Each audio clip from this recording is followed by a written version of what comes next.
Hi, God's people. This is Pastor Elizabeth Hiller here in the Faith Life Center of Dilworth Lutheran Church, and it is my pleasure to be here for our second installment of Connections in Christ.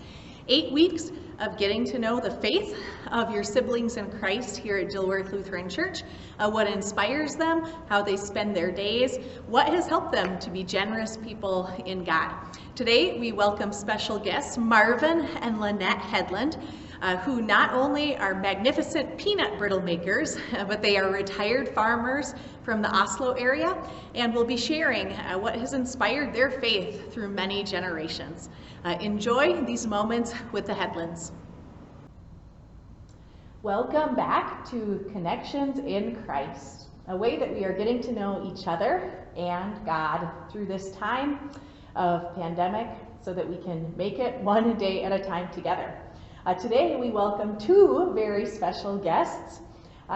So, special guests, what are your names? Tell us about yourselves. Well, I am Marvin, and this is my wife, Lynnett Hedlund. Hi. And we're fairly new members of Dilworth Lutheran. Well, what brought you to Dilworth? I hear you live on the east side of town. Yes. What brought you over here? We were just looking for a retirement home, and we found what we were looking for. We had no idea where we were going to settle. We didn't plan on Dilworth at all. And it became already a home for us. Who is in your family? Well, we have one daughter and one son. Our daughter lives in Fargo, which was kind of an attraction for the area. And we have one son that's in Sartell, in the St. Cloud area, and 3 grandchildren. Okay. What do you two do for fun? We like to eat out, which we cannot do anymore for a while, but and we like to probably socialize, visit with people. What else do we do for fun? Well, we enjoy playing cards or games, that type of thing, and which is something that's been relatively nil in this time. Yeah.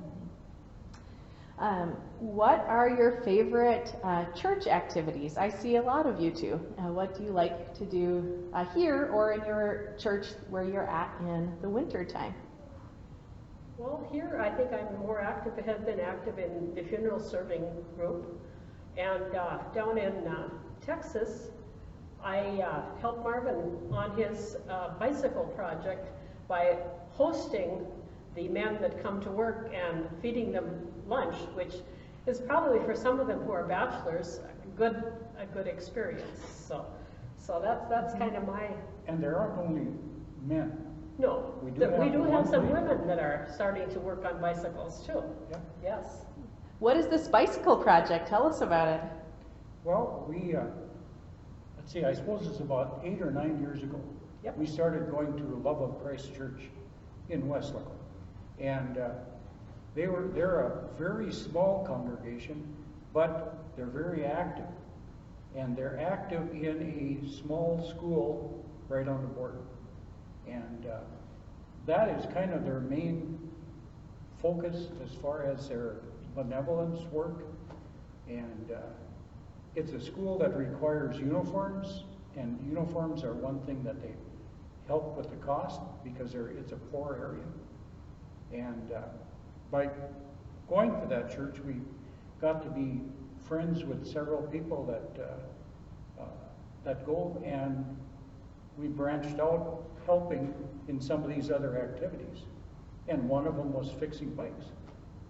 And previously a guy from Wisconsin was the kind of chairperson on that, and he became involved in other things, and they needed somebody else, and I guess I must have picked up the ball when it dropped. But we have a group that's probably anywhere from 6 to 10 that will work on bicycles once a week. Most of them don't golf, so in nice weather, we have a very good time. And then what do you do with these bicycles that you've worked on? Well, the bicycles actually go to this run school that we're the church itself is supporting. And what happens, it's kind of a collective collaboration on that. We involve the church, we involve Trivent for part of our funds, and some donations, you know, that are directly in our park and other areas. And they're used for, could be an incentive for good grades, attendance, need. One time we had a 3-wheeled bicycle that was donated, and that bicycle went to a family with no car. So, you know, it's kind of an interesting thing. What has kept you to feeding people and doing bicycle work for 9 years? Well, she didn't necessarily feed us all the time. This is just evolved into something. That has evolved, but I think just hearing the stories of the children that go to that school and how actually poor the area is and what a need there is to be able to do something to make those kids, what would you say? Well, just their lives a little brighter. Yeah, make their lives a little better. Yeah. And we just see it, and when we see those children at Christmas time, or we have seen them at their Christmas program, when the church gives them presents and things, and they are the most happy, fun, loving children that we've known. I mean, they're so interactive with us when we're there just for those few months of the year, and we see what a change we can make or help make in their lives. That it's something very worthwhile. Thank you. Now, do you two have a favorite faith story or Bible verse or Bible story that comes to mind? Well, I found one day when I was reading a Debbie McComber book, and it tells about how we should root our faith in Christ. And coming from the farm, that stood out to me, and I've always kind of had that one in my mind, that yes, I want to be rooted in Christ. I would have to go along with that. You're kind of blank at the moment, so on that part. But that's also my sister's favorite. It was at her wedding. So I think that's a great one. Yep. yeah. Okay. Yeah. Do you two give financially to the church? And if so, why do you do that? I think we've made it our habit. We started when we were married, that we attended services mostly every Sunday, and we always gave financially every Sunday, and it has just grown over the years as our lives have grown. And we see a need. And there are, also have been some times where it would have been really easy not to, because of, one situation I'd like to bring up is that the year our son went off to college, our daughter was in college, we were in the middle of a drought, and our son left and the refrigerator broke down. So, what do you do? But through it all, we're still able to contribute, and we felt that... I think we've shared our blessings. We feel very blessed in our lives. We've had a very good life, and God has blessed us. Every time we've turned around and He's led us in places that He led us to Dilworth.